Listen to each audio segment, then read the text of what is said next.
मुख्य समाचार। बस्तर से दिल्ली की विमान यात्रा शुरू, 27 यात्रियों ने बस्तर से भरी उड़ान। सामूहिक विवाह में 120 जोड़े बंधे, परिणय सूत्र में मुख्यमंत्री कन्या विवाह योजना अंतर्गत हुआ ये काम। कृषि उन्नति योजना अंतर्गत जिले के 39,055 किसानों की अंतर की राशि का किया गया भुगतान। और रमजान का पवित्र महीना शुरू, 30 रोजे के बाद मनाई जाएगी Eid. This program is brought to you by VD Pharmaceuticals, Journey towards Health. नमस्कार, आप देख रहे हैं बस्तर की बात। मैं हूं उपेंद्र। बढ़ते हैं खबरों की तरफ। बस्तर की बहुप्रतीक्षित मांग आखिरकार मंगलवार 12 मार्च को पूरी हो गई, जब दिल्ली से जगदलपुर हवाई सेवा से जुड़ गया। एयरलाइंस एयर की फ्लाइट दिल्ली से शुरू होकर जबलपुर होते हुए जगदलपुर सुबह 11:30 बजे लैंड की। विमान के आगमन पर मां दंतेश्वरी एयरपोर्ट पर उसका वाटर कैनन से स्वागत किया गया। कार्यक्रम में विधायक किरण देव ने प्रधानमंत्री, विमानन मंत्रालय, मुख्यमंत्री का आभार व्यक्त करते हुए दिल्ली के लिए सीधी विमान सेवा के लिए बस्तर वासियों को बधाई दी। उन्होंने इसके लिए जिला प्रशासन के प्रयासों की भी सराहना की। बस्तर के लिए ऐतिहासिक लम्हा, जब शहर से दिल्ली के लिए फ्लाइट आज रवाना हुई। सप्ताह में 2 दिन, सोमवार और शुक्रवार को फ्लाइट यहां से ऑपरेट होगी। दिल्ली से सुबह 7:30 बजे उड़ान भरेगी। 9:45 को जगदलपुर पहुंचेगी। 9:45 को जबलपुर पहुंचेगी। वहां 30 मिनट का स्टॉपेज लेकर 10:15 पर जगदलपुर के लिए उड़ान भरकर 11:35 पर जगदलपुर पहुंचेगी। दोपहर 12 बजे फ्लाइट यहां से रवाना होगी और दोपहर 1:25 पर जबलपुर पहुंचेगी। वहां से फ्लाइट 1:50 पर दिल्ली के लिए उड़ान भरेगी, जो दोपहर 3:55 पर दिल्ली पहुंचेगी। पहले दिन शहर से दिल्ली के लिए उड़ान भरने वाले 27 यात्रियों ने टिकट बुक करवाई है। इसी विमान से 24 यात्री जगदलपुर पहुंचे। विमान की दिल्ली के लिए सेवा प्रारंभ होने पर कलेक्टर विजय दयाराम के ने विमान सेवा के विस्तार के लिए सभी को बधाई दी। इस विमान सेवा के अंतर्गत बिलासपुर से कोलकाता और बिलासपुर से दिल्ली को भी मुख्यमंत्री विष्णुदेव साय ने हरी झंडी दिखाई है। उन्होंने कहा कि नई सरकार के गठन के साथ ही बस्तर में विमान सेवा बढ़ाने का लगातार प्रयास किया गया, जिसमें स्थानीय विधायक किरण देव की भूमिका महत्वपूर्ण रही। हमारे एयरपोर्ट से इस माह 2 विमान सेवा आरंभ की जा रही है, जो क्षेत्र के विकास, पर्यटन, व्यापार के लिए लाभप्रद होगा। इस कार्यक्रम में यात्रियों का स्वागत पुष्प गुच्छ देकर किया गया। साथ ही यात्रियों ने भी अपना अनुभव हमसे साझा किया। विमान के पायलट, को पायलट, क्रू के सदस्यों के साथ उपस्थित अतिथियों ने केक काटकर कार्यक्रम को सेलिब्रेट किया। हम आपको बता दें कि केंद्र सरकार ने उड़ान योजना के तहत बस्तर से ये सेवा शुरू की है। जगदलपुर दिल्ली सेक्टर को रीजनल कनेक्टिविटी स्कीम में शामिल किया गया है। आने वाले 3 साल तक बस्तर की यात्री रियायती दर पर इस रूट पर यात्रा कर पाएंगे। लंबे वक्त से बस्तर से दिल्ली की फ्लाइट शुरू करने की मांग की जा रही थी, जो अब जाकर पूरी हुई है। बस्तर के लिए ये बड़ी सौगात है। ठीक है। आज से इस बस्तर अंचल के लिए, जगदलपुर शहर के लिए एक फ्लाइट जबलपुर होते हुए दिल्ली तक जो कनेक्टिविटी शुरू हुई, ठीक है, हमारे लिए और पूरे अंचल के निवासियों के लिए ऐतिहासिक है कि इस पूरे अंचल को ध्यान में रखते हुए, पोटेंशियल को ध्यान में रखते हुए सीधे तौर पर दिल्ली से जुड़ना बहुत महत्वपूर्ण बात है। चाहे वो हेल्थ के सेक्टर में हो, चाहे वो टूरिज्म के सेक्टर में हो, यहाँ के इन्वेस्टमेंट के सेक्टर में हो, एक बहुत बड़ा कदम है। मैं मानता हूँ कि ये ऐतिहासिक दिन जरूर बनेगा और आगे जाके दिल्ली से आने जाने वाले यात्री जो है इस क्षेत्र की खूबसूरती को दिखा सकते हैं। इसके साथ ही यहाँ का डेवलपमेंट के लिए भी ये गेम चेंजर के रूप में उभर के आएगा। सर, आज पहले दिन कितने यात्री सफर कर रहे हैं? यहाँ से जबलपुर, दिल्ली से होते हुए लगभग 11 पैसेंजर्स जो हैं यहाँ पे अभी हुए हैं। इसमें लगभग 6 पैसेंजर्स तो शहर के ही रहने वाले हैं। उनके मनोबल से लग रहा है कि, और उनके जो जिस तरीके से कथन हुआ है हमारे सब देखिए, लग रहा है कि इस पूरे एरिया का जो भाग्य जल्दी खुलने वाला है। और जो 24 से 36 घंटे का जो सफ़र जो है मुश्किल से 4 से 5 घंटे में पूरा हो रहा है और बहुत ही न्यूनतम दरों के साथ पूरा हो रहा है। तो आम आदमी को किसी भी तरह का बोझ भी नहीं रहेगा और जल्दी पहुँच भी जाएगी। ये महत्वपूर्ण बात है। सर 31 मार्च को भी एक फ्लाइट मिलने वाली है, उसकी भी तैयारी चल रही है। 31 मार्च को इंडिगो का कमर्शियल सेवाएं शुरू हो रही है, जो हैदराबाद जगदलपुर होते हुए रायपुर तक जाएगी। ये भी अपने हिसाब से काफ़ी महत्वपूर्ण है, क्योंकि एयरलाइंस का फ्लाइट हमारी उसमें चल रही है। अभी इंडिगो को कमर्शियल फ्लाइट्स भी चलने से यहाँ की जो कमर्शियल वैल्यू भी बढ़ती जाएगी और आने जाने वालों की संख्या भी बढ़ती जाएगी। सर कल प्रभारी मंत्री उनके बैठक हुई समीक्षा बैठक, इसमें नगरनार और कोडेनार कॉलेज के लिए जमीन तलाशने की बात कहाँ तक? माननीय मुख्यमंत्री जी का जो दौरा जो था 25 जनवरी 2024 को जो हुई थी, उसमें हमारे सीधी और समृद्धि केंद्रों के उद्घाटन के दौरान हमारे मुख्यमंत्री जी की घोषणाएं हुई थी कि नगरनार और बड़े किले पर विद्यालय है, वहाँ पे महाविद्यालय खोलने के लिए एक घोषणाएं हुई। इसके तो हम लोगों ने 5 जगह तलाशते हुए वहाँ पे हम लोगों ने प्रपोजल भी भेज दिया है, ताकि आगामी शैक्षणिक सत्र में इसको खोला जाए। उसको ध्यान में रखते हुए हम लोगों ने खोला है। कल जो प्रभारी मंत्री जी का जो समीक्षा बैठक थी, जिला स्तरीय समीक्षा बैठक, उसमें यह निर्देश दिया गया है कि 5 एकड़ में आमूलाग्र विकास को ध्यान में रखते हुए उस 5 एकड़ को बढ़ाते हुए 15 एकड़ तक जमीन चिन्हित करने के लिए कहा गया है। जो मैं मानता हूँ कि इस क्षेत्र के लिए खास करके नगरनार जो हमारा एक एरिया है, काफ़ी डेवलपमेंट है, इंडस्ट्रियलाइज हो रहा है, बड़ी संख्या में लोगों का इन्फ्लक्स भी है। एक तो वो, और किले बड़े किलेपाल जो हमारे अंदरूनी क्षेत्र में आता है, जो बड़ी संख्या में जो वहाँ के बच्चे जो बाहर जाते हैं, उनके लिए भी एक लोकल स्तर पर भी व्यवस्था दिलाने के लिए ये दोनों कॉलेजों का घोषणा जो है माननीय मुख्यमंत्री जी ने किया है, और आने वाले दिनों में इसको हम लोग संपूर्ण करेंगे। रुक करते हैं अगली खबर की तरफ।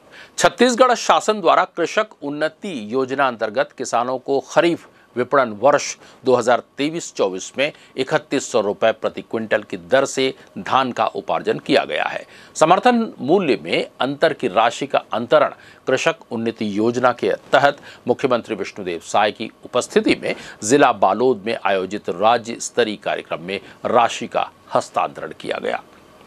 जिला स्तरीय कार्यक्रम जगदलपुर शहर के पीजी कॉलेज मैदान धर्मपुरा में आयोजित किया गया, जिसमें जिले के 39,055 किसानों से 47,258 हेक्टेयर रकबे का 24,52,000 क्विंटल धान समर्थन मूल्य पर खरीदी केंद्रों के माध्यम से उपार्जन किया गया है, जिसका समर्थन मूल्य से अंतर की राशि प्रति एकड़ 19,257 रुपए के मान से 224 करोड़ 87 लाख रुपए का भुगतान मुख्यमंत्री के द्वारा किया गया। कार्यक्रम को संबोधित करते हुए विधायक किरण देव ने कहा कि सरकार के गठन के बाद लगातार विकास कार्यों की सौगात दी जा रही है।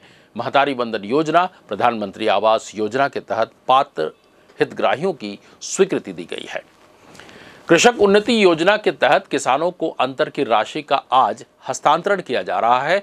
इसमें किसानों को 3100 रुपए प्रति क्विंटल की दर से धान उपार्जन किया गया। अंतर की राशि का अंतरण किसानों को किया जा रहा है। उनको बहुत बहुत बधाई। करीब 24 लाख और 70,000 हमारे किसान भाइयों के लिए, अन्नदाताओं के लिए, सभी के लिए बहुत हर्ष का विषय है। और कृषक उन्नति योजना के तहत और मोदी जी की गारंटी के तहत जिस तरीके से गत विधानसभा चुनाव में भारतीय जनता पार्टी ने, हम सभी ने, और किसानों की मांग को और उनके अनुसार, उनसे बातचीत के अनुसार उनके प्रति क्विंटल धान खरीदी का 3,100 रुपए में देना निश्चय किया था पूर्व में, और एमएसपी के तहत उनके खातों में राशि चली गई है। और आज हर्ष का विषय है कि 917 रुपए की जो अंतर राशि है वो उनके खातों में आज गई है, और बहुत हर्षित है। हमारे साथ कुछ किसान भाइयों ने अपना वो भी विचार भी साझा किया है। किसी को 58,000, किसी को 1.5 लाख, किसी को 1.25 लाख, और एक किस्त में हमने देने बात, एक मुश्त देने की बात कही थी। आदरणीय मुख्यमंत्री जी का बहुत बहुत धन्यवाद, विष्णुदेव साय जी का। हमारे प्रधानमंत्री जी ने जितनी भी गारंटी अपने इस क्षेत्र में, छत्तीसगढ़ में या देश में भी अपनी योजनाओं को लेकर किया था, वो निरंतर पूरी हो रही है। यह अद्भुत है। सरकार बनने के सिर्फ 2.5 महीने के बाद ही, और ये 4 महत्वपूर्ण योजना, जिसमें पहले महतारी वंदन योजना का कल हो गया, बहनों के खाते में पहली किस्त की राशि 1,000 रुपया उनके खातों में गया, वो भी 70 लाख बहनों का रजिस्ट्रेशन हुआ है उसमें। और उसी तरह हमने जब चुनाव में बोला था कि हम सरकार बनने के बाद और बकाया 2 वर्ष की बोनस का राशि भुगतान करेंगे, वो भी काम पूरा हो चुका है। हमारी जो 4 महत्वपूर्ण है, जिसमें 18 लाख प्रधानमंत्री आवास गरीबों को देने का था, उसका काम भी चला गया, वो काम शुरू भी हो गया है। बहुत त्वरित गति से, द्रुत गति से आदरणीय मुख्यमंत्री जी ने ये निर्णय लिया है।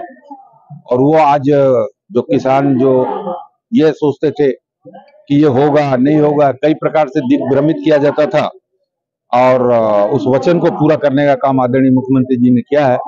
मैं आदरणीय प्रधानमंत्री जी को, आदरणीय मुख्यमंत्री जी को, हमारे कृषि मंत्री आदरणीय रामविचार जी को भी बहुत बहुत धन्यवाद कहता हूं कि इतना शीघ्र और अपने वचन को निभाने का काम किया है। और सभी किसान भाइयों को, अन्नदाताओं को मैं बहुत बहुत बधाई देता हूं और निरंतर ये योजना चलते रहेगी, निश्चित रहे। Thank you. बढ़ते हैं अगली खबर की तरफ। आप देख रहे हैं बस्तर की बात। बस्तर संभाग के जिला कोंडागांव में मुख्यमंत्री कन्या विवाह योजना अंतर्गत सामूहिक विवाह का आयोजन कोंडागांव जिले में किया गया, जहां 120 जोड़ों के साथ एक बारात निकली। सामूहिक विवाह में 120 जोड़े ने एक साथ शादी के फेरे लिए। विधायक और अतिथियों ने सभी वर वधू के लिए मंगल कामना कर आशीर्वाद दिया।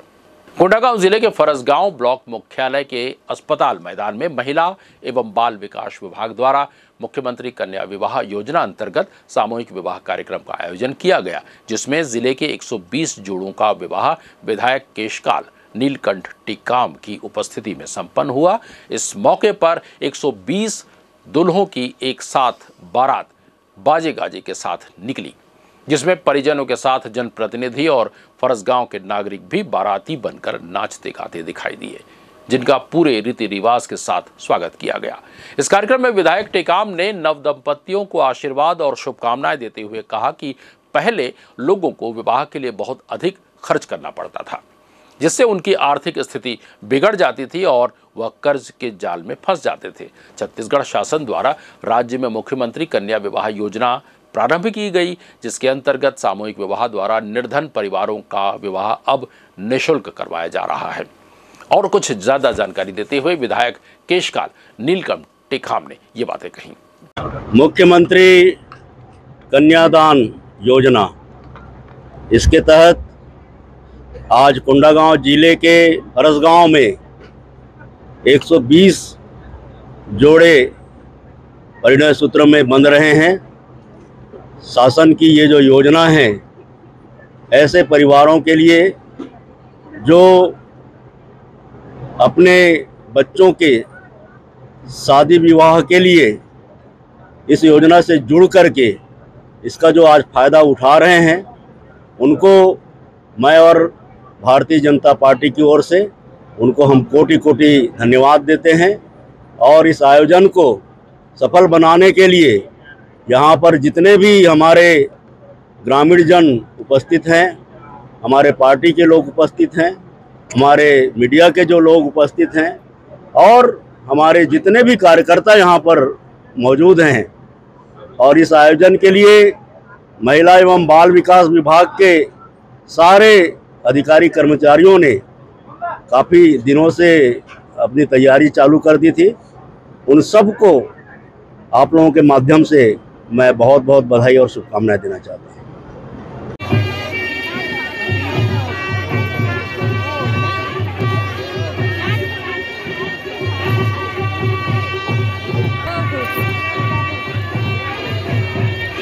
हमने बात की दूल्हे बने एक युवक से। नाम भानु प्रसाद मरकाम है, मैं मालाकोट से हूँ। मुख्यमंत्री कन्या विवाह योजना अंतर्गत मेरा शादी हो गया है, जिसमें मेरे को अच्छे से लाभ हो गया है, अच्छे से नियम अनुसार मेरा शादी हो गया है। कैसा लगा, मतलब योजना का लाभ कैसा? जी सर, मेरे को अच्छा लगा है। योजना के अंतर्गत मेरे को अच्छा लगा है, लाभ भी मिला है।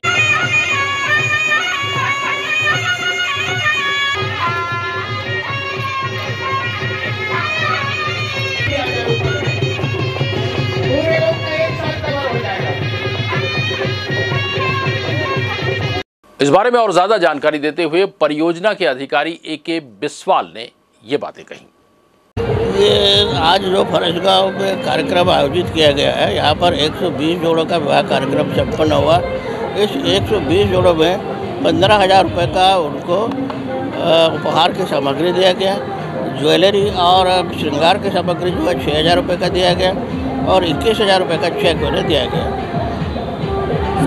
रमज़ान की शुरुआत हो गई है। रमज़ान को इबादत यानी उपासना का महीना भी कहा जाता है। इस पूरे माह लोग रोज़े और नमाज़ों के माध्यम से अल्लाह की इबादत करते हैं। रमज़ान अरेबिक के रमीदा और रमद शब्द से मिलकर बना है। इसी पवित्र महीने में कुरान नाजिल हुआ था, इसीलिए ये महीना पवित्र माना जाता है। रमज़ान को नेकियों या पुण्य कार्यों का मौसम बहार यानी बसंत कहा गया है। इस महीने में मुसलमान अल्लाह की इबादत यानी उपासना ज़्यादा से ज़्यादा करते हैं। अपने परमेश्वर को संतुष्ट करने के लिए उपासना के साथ कुरान पाठ तथा दान धर्म करते हैं। ये महीना समाज के गरीब और ज़रूरतमंद लोगों के साथ हमदर्दी के लिए भी जाना जाता है।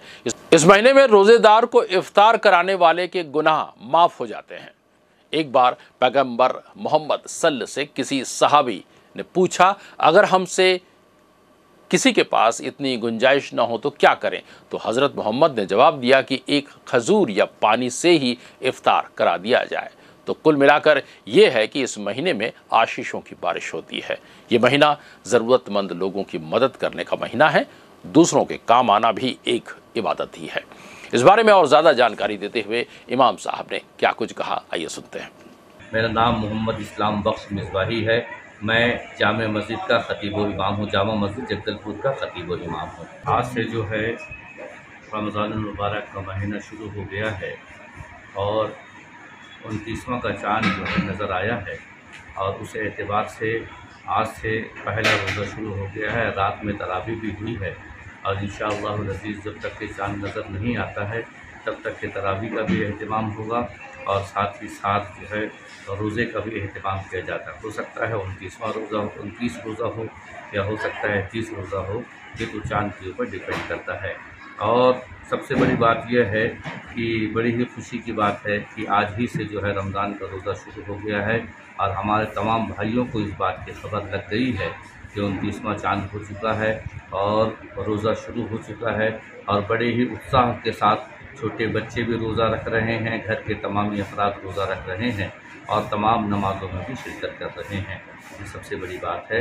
और सबसे पहले मैं जो है अपने तमाम प्रदेशवासियों को और उसके साथ ही साथ अपने मुल्क के तमाम लोगों को रमज़ान मुबारक की जो है बधाई पेश करता हूँ और उन्हें हार्दिक शुभकामनाएँ पेश करता हूँ। रोज़े में आप लोग अभी दुआ जो मांगेंगे अमन चैन के लिए सब जी, और रोज़े के मौके पर हमेशा जो है हमारा ये तरीक़ा रहा है कि जब भी नमाज का वक्त होता है, नमाज होती है और उसके अलावा इफ्तार का वक्त होता है या सहरी का वक्त होता है तो मुल्क में अमन व चैन के लिए दुआ मांगी जाती है, अमन व आश्ती के लिए दुआ मांगी जाती है। हम अल्लाह ताला से दुआ करते हैं कि अल्लाह ताला इस मुबारक महीने के सदक़े में हमारे तमाम मुल्क हिंदुस्तान को जो है रोज़ा फजूल तरक्की करने की तौफ़ीक़ अता फ़रमाए और यहाँ पर अमन व शांति पैदा फ़रमाए। परवरदिगार आलम ख़ुसूसियत के साथ छत्तीसगढ़ प्रदेश को मालिक मौला जो है दोनों जहान की बरकतों से माला माल फरमाए और यहाँ पर तमाम किस्म के नक्सलाइट हमलों से और तमाम किस्म के नक्सलवाद से हम तमामी लोगों की हिफाजत फरमाएँ। थोड़ा परिचय बता देंगे। बढ़ते हैं अगली खबर की तरफ। शहीद महेंद्र कर्मा विश्वविद्यालय की राष्ट्रीय सेवा योजना इकाई ने मंगलवार को बीएड भवन में भारत सरकार के युवा कार्यक्रम, खेल मंत्रालय और उच्च शिक्षा विभाग छत्तीसगढ़ शासन के निर्देश पर युवा संवाद कार्यक्रम का आयोजन किया। इसमें विश्वविद्यालय के अलग अलग विभागों के युवाओं ने विभिन्न विषयों को विकसित भारत से जोड़ते हुए अपनी बात रखी। युवाओं ने 2047 तक भारत को विकसित बनाने पर अपने विचार व्यक्त किए। प्रतिभागी युवाओं के बीच में प्रथम, द्वितीय और तृतीय स्थान पर रहने वाले युवाओं को प्रशस्ति पत्र देकर सम्मानित किया गया। कार्यक्रम के दौरान एनएसएस समन्वयक डॉक्टर DL पटेल ने युवाओं से आह्वान करते हुए कहा कि वे गांव तक पहुंचे और ग्रामीणों को विकसित भारत का महत्व बताएं। उन्होंने कहा कि युवाओं को गांव से जोड़ना होगा, गांव के विकास और उत्थान के बारे में सोचना होगा, तभी हमारा देश विकसित भारत बन सकता है। उन्होंने भारत को विकसित बनाने से जुड़े आइडियाज विकसित भारत पोर्टल में अनिवार्य रूप से दर्ज कराने का आह्वान युवाओं से किया है। संबोधन के अगले क्रम में MBA अध्ययनशाला के सहायक प्राध्यापक डॉक्टर नीलेश तिवारी ने कहा कि इस कार्यक्रम के माध्यम से युवाओं को अपनी बात रखने का बड़ा अवसर मिला है। उन्होंने कहा कि भारत 2047 में कैसा होगा इस पर विचार करें। आने वाला समय सोचने वाला होगा, इनोवेटिव आइडियाज़ वाला होगा, जो इस पर काम करेगा वह राष्ट्र को विकसित बना पाएगा। प्रधानमंत्री जी के इस आह्वान में हम सभी की भागीदारी होनी चाहिए, इसीलिए आज खुलकर अपने विचार व्यक्त करें। नगरनार मंडल की महिला भारतीय जनता पार्टी मोर्चा अध्यक्षा गीता मिश्रा ने नगरनार क्षेत्र में सड़क, नाली, बिजली, पानी के समुचित अव्यवस्था को लेकर भाजपा के प्रदेश अध्यक्ष और विधायक जगदलपुर किरण देव को अवगत कराते हुए एक ज्ञापन सौंपा। उन्होंने इस दिशा पर उचित रूप से समुचित व्यवस्था मुहैया कराने का आग्रह किया, जिससे नगरनार के ग्रामवासियों को उचित सुविधा प्राप्त हो सके। इस मौके पर नगरनार मंडल के भाजपा कार्यकर्ता और ग्रामीण मौजूद थे। इस बारे में और ज्यादा जानकारी देते हुए अध्यक्षा महिला मोर्चा नगरनार मंडल की गीता मिश्रा ने ये बातें कही। गीता मिश्रा हूँ, महिला मोर्चा का अध्यक्ष भी हूँ और HMS यूनियन का अध्यक्ष भी हूँ। नगरनार में स्टील प्लांट रहते हुए भी नगरनार में ना कोई पानी का सुविधा है, ना रोड का सुविधा है। गली गली में तो बोलते हैं, सपना दिखाते हैं, रोड बना दिए बोल के NMDC, लेकिन आज तक NMDC नगरनार में कोई डेवलप नहीं किया है। ना पानी का सुविधा मिल रहा है, ना रोड बना है, ना कुछ भी सुविधा नहीं मिला। सरपंच मेरे को आवेदन दिए थे, हमारा लेकिन बगल उनका आवेदन लेके मैं रोड के लिए आई हूँ किरण देव भैया का पास। दे दी भैया, बोले ठीक है मैं कर दूंगा। नगर निगम जगदलपुर की सियासत में सोमवार का दिन जहां कांग्रेस के लिए उम्मीदों भरा रहा, वहीं भाजपा को एक बड़ा सबक दे गया। कांग्रेस की कुशल रणनीति के आगे भाजपा नेताओं को मुंह की खानी पड़ गई। भाजपाओं के हौसले पस्त पड़ गए। नगर निगम जगदलपुर लंबे समय से सत्तारूढ़ कांग्रेस और विपक्षी दल के बीच दंगल का मैदान बनकर रह गया। दोनों दलों के नेताओं के बीच कुश्ती चली आ रही है। पहले महापौर सफीरा साहू के खिलाफ अविश्वास प्रस्ताव लाया गया था, जो धराशायी हो गया। नेता प्रतिपक्ष संजय पांडे निगम अध्यक्ष पर अविश्वास प्रस्ताव के डर से बजट बैठक टालने के लिए साजिश रचने का आरोप लगाते रहे। कांग्रेस पार्टी के प्रदेश अध्यक्ष दीपक बैज ने पूर्व विधायक रेखचंद जैन और रायपुर नगर निगम के सभापति प्रमोद दुबे को पर्यवेक्षक नियुक्त किया था। 10 मार्च से लेकर 11 मार्च तक पूरी रणनीति जैन और दुबे ने बनाई। शहर जिला कांग्रेस कमेटी के अध्यक्ष सुशील मौर्य अपने साथियों के साथ सभी को गोलबंद करते रहे। कांग्रेस पार्षदों ने अपने सारे आपसी मतभेद भुलाते हुए एकजुटता का परिचय दिया और अविश्वास प्रस्ताव पर चर्चा तक की नौबत नहीं आ पाई। देखिए, कांग्रेस जिस प्रकार से दुम दबाकर भाग खड़े हुए, उससे नगर विकास पूरी तरह से चरमरा गया। आश्चर्य रूप से जो बजट, जो पूरे सामान्य सभा में सबसे आवश्यक होता है, बजट जिससे नगर निगम का विकास या नगरीय क्षेत्र का विकास का ताना बाना बुना जाता है, उस बजट को खुद आहूत करने के बाद, क्योंकि उसी दिन अविश्वास प्रस्ताव का तिथि तय हो गई, तो अपनी कुर्सी बचाने के लिए नगर विकास को दरकिनार करके पूरे कांग्रेसी प्रदेश संगठन से लेकर स्थानीय संगठन तक कांग्रेसी पार्षदों को भगाने, वहां से पलायन करने की सलाह देता रहा और उसमें वो कामयाब भी हुए। वस्तुतः कांग्रेस के जितने पार्षद हैं वो अपनी महापौर, अपने ही अध्यक्ष के तानाशाही पूर्ण रवैये से परेशान थे, हमारे संपर्क में थे। उनके कहने पर ही हम अविश्वास प्रस्ताव लाए थे, क्योंकि सबको मालूम है हमारे पास बहुमत नहीं है।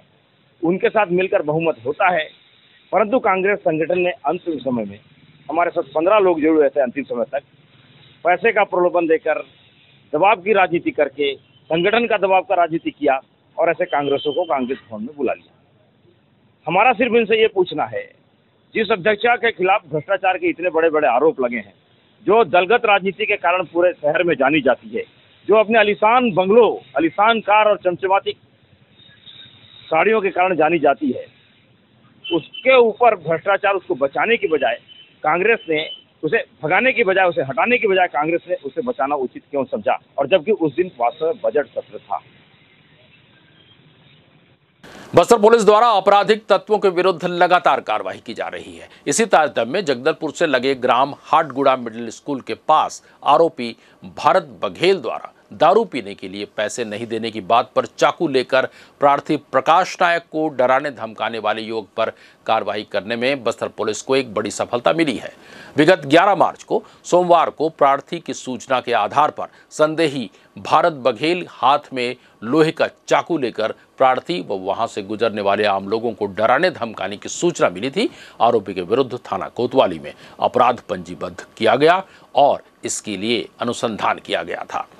इस प्रकरण में पुलिस अधीक्षक शलभ कुमार सिन्हा के मार्गदर्शन और अतिरिक्त पुलिस अधीक्षक महेश्वर नाग, नगर पुलिस अधीक्षक उदित पुष्कर के पर्यवेक्षण में थाना प्रभारी कोतवाली लीलाधर राठौर के नेतृत्व में टीम गठित कर तत्काल आरोपी भारत बघेल पिता स्वर्गीय तेलुगु बघेल जिसकी उम्र 26 वर्ष है, आरोपी को गिरफ्तार कर न्यायालय के समक्ष पेश किया गया है।